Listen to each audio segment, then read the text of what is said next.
ரொம்ப டைம் ஆயிடுச்சு. Madam madam kidney patient சொன்னாங்க இல்லையா? கிட்னி பேஷண்ட் ஆக்சுவலா கிட்னி பேஷண்ட் சொன்னாங்க இல்லையா? இதுக்கு முன்னாடி ரிசல்ட்ஸ் அதுக்கு வந்து எலக்ட்ரிக் கண்டிப்பா சப்போர்ட் பண்ணும். ஏன்னா பெரிய ரிசல்ட் கொடுத்துருக்கு. நான் ஒரு பேஷண்ட் கொடுத்துருக்கேன். கிட்னியோடைய கிரியேட் லெவல் நார்மலுக்கு வந்திருக்கு டயாலிசிஸ் பண்ணிட்டு இருக்கும்பொழுது. அதனால தைரியமா கொடுக்க சொல்லுங்க. வாட்டர் கன்சம்ஷன் ஆட்டோமேட்டிக்கா இன்க்ரீஸ் ஆகும்.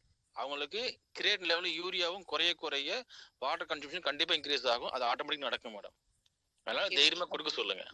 Thank you madam. இது ஆக்சுவலா நான் ஒரு ரிசல்ட் எடுத்துட்டு இருக்கேன் மேடம். இப்போ ட்ரையல் போயிட்டு இருக்கு. அது ரிசல்ட் வந்துட்டு இருக்கு மேடம். இப்போ yes, thank you so much. Thank you madam. It's a beautiful thing. Actually Varun Karthik சாருக்காக பாலா சார் சொல்லக்கூடிய வார்த்தைகள் இயற்கையா நான் ஒரு விஷயம் இங்க பதிவு பண்ணிக்க ஆசைப்படுறேன்.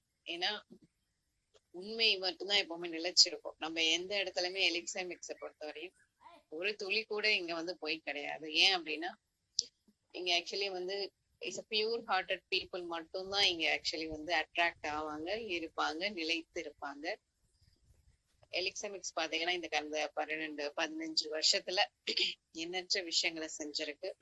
வாட் எவர் இட் இஸ், வேண்டப்பட்டவங்க அப்படிங்கும்போது தைரியமா பண்றாங்க. இப்போ அருண் சார் எல்லாம் சாப்பிட்டுட்டு S it is something goodness அப்படிங்கறத ஃபீல் பண்ணி அவர் பண்றாரு.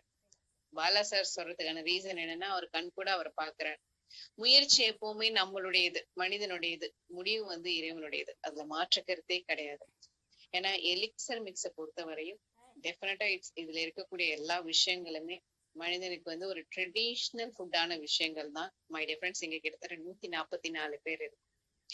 நல்ல ஒரு விஷயம் புரிஞ்சுக்கணும், ஓகேங்களா? இந்த ஒரு பொருளால அப்படின்னு வந்து எந்த ஒரு விஷயமும் இன்ன வரையும் வந்து என்ன கிடையாது அப்படின்னு பாத்தீங்கன்னா நெகட்டிவிட்டி கிடையாது. நல்ல ஒரு விஷயத்த புரிஞ்சுக்கணும். ஃபர்ஸ்ட் ஆஃப் ஆல் ஒரு ஒரு ஒரு ஒரு விஷயம் சொல்லுவாங்க இல்லையா, பழுத்திருந்த பழம் அங்க வந்து காக்கா உட்கார போய் அது விழுந்தது அப்படின்னு ஒரு கதை ஒண்ணு சொல்லுவாங்க. அதுக்கு காரணம் என்ன அப்படின்னா ஆக்சுவலி ஃபேட் அப்படின்னு இருக்கும்போது அதுதான். சோ இந்த ஒரு ரீசன்னால வந்து ஒருத்தவங்களுக்கு வந்து அப்படின்னு கிடையாது. So birth and death is determined by God Almighty who is created us. இதான் இயற்கையான ஒரு விஷயம். நான் ஏன் இந்த இடத்துல இதை பதிவு பண்ணிக்கிறேன்னா சென்சிட்டிவான ஒரு விஷயம் தான். ஏன்னா எலிக்சர் மிக்ஸ நேசிக்கக்கூடிய யாரா இருந்தாலும் டெஃபினட்டா வந்து பாத்தீங்க அப்படின்னா நல்லதும் சொல்லுவாங்க, கெட்டதான விஷயங்கள் நடக்காம பாத்துக்கிறதுக்கான விஷயத்தையும் பதிவு பண்ணுவாங்க. சோ அதனால வந்து இன்னைக்கு கிட்டத்தட்ட வந்து லாட் ஆஃப் டெஸ்டிமோனிஸ் எல்லாமே வந்து பாத்தீங்கன்னா மிராக்குலஸ் ஆன ஒரு விஷயம் தான். நீங்க கேட்டுக்கொண்டதன் காரணமாக நான் இன்னைக்கு மட்டும் ஒரு ½ hour நாங்க எக்ஸ்ட்ரா எடுத்துக்கிட்டோம். So thank you so much all. டெஃபினட்டா வந்து இறைவனோட பிளெஸிங் இருக்கிறதுனாலதான் நம்மளால இந்த ஒரு விஷயத்த